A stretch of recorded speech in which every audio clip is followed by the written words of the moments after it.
in the news. The Nigerian Senate will hold a special session on Wednesday to honor former President MUHAMMADU BUHARI, who died in London on July the 13th after a long illness.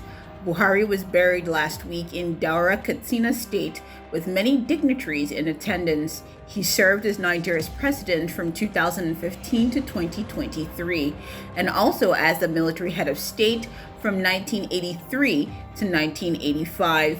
During a similar event last week, President Bola Tinubu praised Buhari for leading with calmness and dignity and for handling the pressures of leadership without complaining.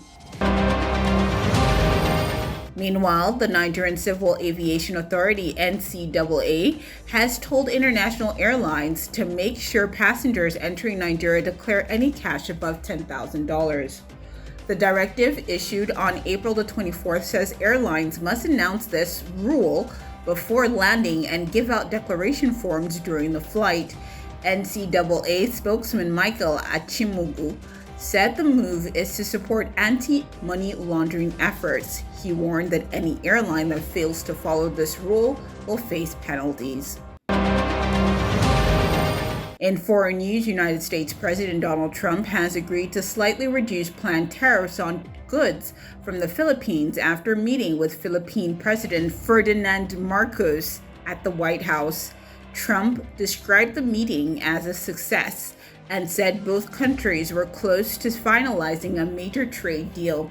He praised Marcos as a tough negotiator. Although Trump lowered the planned tariffs by 1% from 20% to 19%, he made it clear that tariffs will still be applied.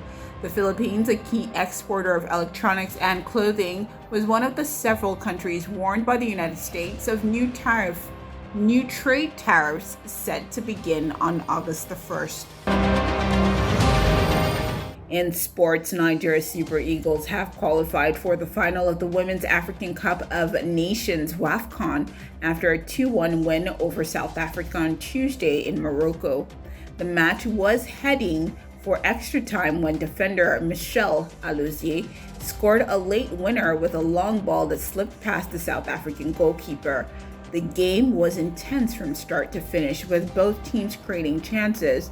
Nigeria dominated early, but were held back by strong defending from South Africa. The victory now puts the Super Falcons in position to fight for a record-extending WAFCON title.